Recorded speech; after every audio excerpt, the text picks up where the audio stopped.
I bet you've used ghee at some point in time, but today I'm going to show you how to make a turmeric ghee or a turmeric Ghrita. I recently discovered Turmeric Ghrita when I was researching for my book 7 Parts of Tea, and I discovered that it is such an easy thing to make that you're going to want to make it also.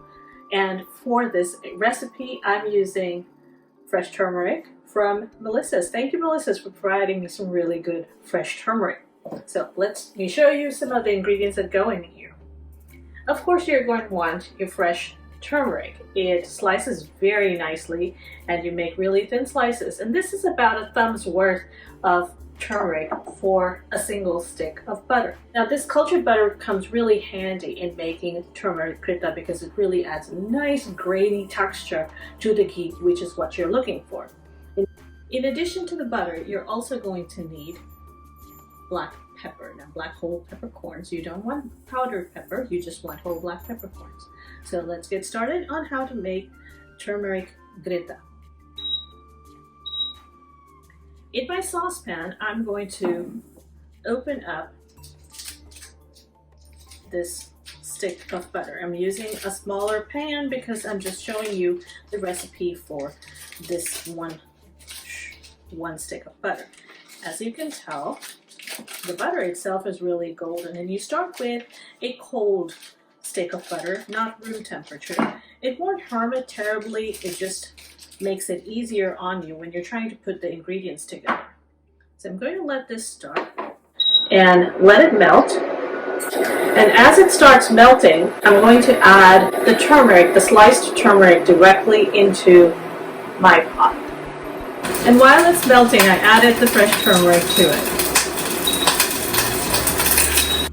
This happens often when you're trying to cook down butter to make ghee, where it'll start to sputter. And that's okay, it's just part of the cooking process. You want to swirl it around so the butter and the turmeric gets to mix a little bit and the temperature evens out a little nicely. I'm adding a pinch of whole peppercorns directly into the ghee or into the melted butter at this point. Temperature goes up again.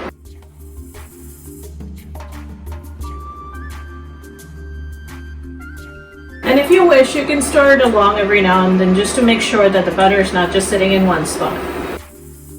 You want to move the butter along just a little bit by stirring it around to make sure that the melting butter doesn't stick to the bottom of your pan. And you also want to use a heavy bottom saucepan so the melting butter and the ghee that forms doesn't stick to the bottom of your pan, or else the ghee will start to burn. I'm going to set this aside and watch. Now as this happens, let me show you what the end result looks like. It's going to look like this, a bright golden colored ghee. I had made this a couple of weeks ago, and this is, look at how golden the color is. I'm going to set this down here.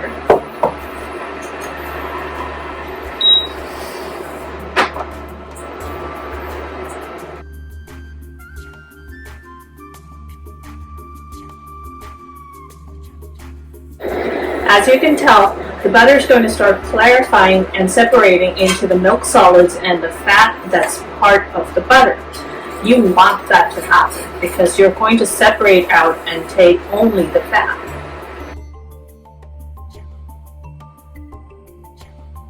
You'll hear it crackle, which is fine. If it starts to sputter, maybe you want to move it away from the stove for a minute, but don't walk away from this or the butter and the ghee will burn.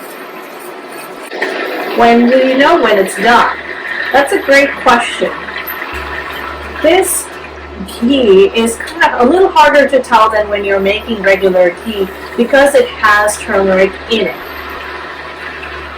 One of the ways to tell that it's done is when the crackling either reduces or the bubbles start getting really small. So right now it's still crackling, which means that it's losing all the water that was in here.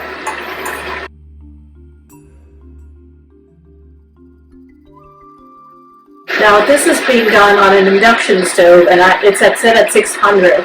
But if you're using it on a regular stove top, keep it to a medium high and turn it down if you need to, if you think it's going too fast for you, and it won't hurt the recipe.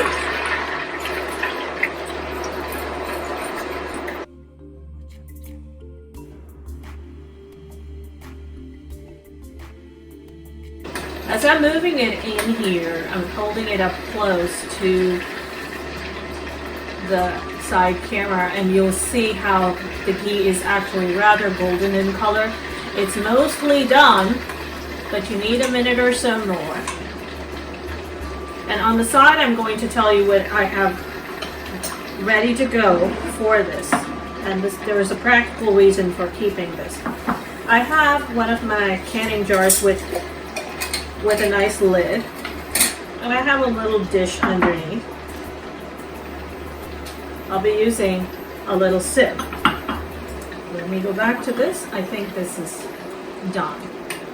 You can see on the side of the pan, when I tip the side of the pan, you'll see how it's gone brown on there.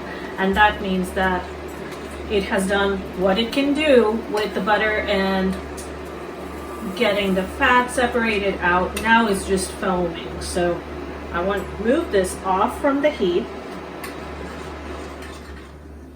for a little bit, and you can see it's still foaming, but it's mostly clear.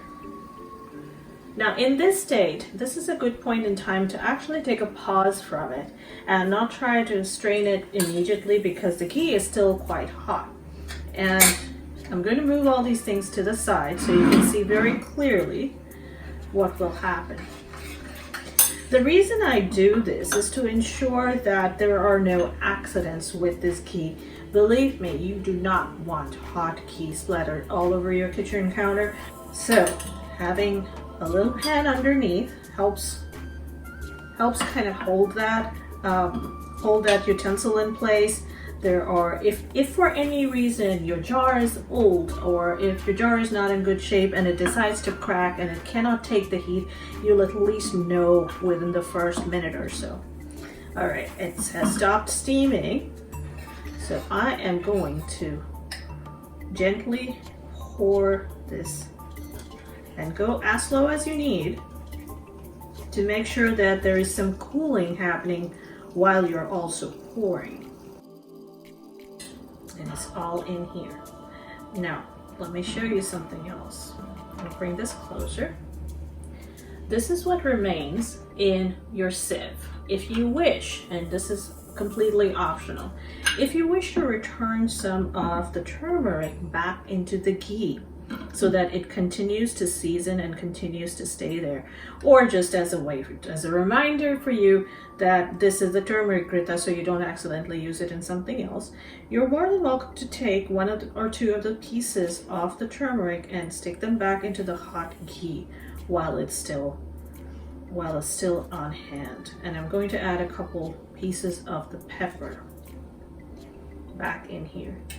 Turmeric and pepper benefit from being around each other, and they're great. They work wonderfully together. I'm going to hold this up. This is so pretty. Oh wow, this is absolutely wonderful. This makes my kitchen smell really, really good. And we're going to use this turmeric Ghrita in a couple dishes later on. So hang in there and come back for the next recipe, because this is what you're going to be using. I'll talk to you in a bit.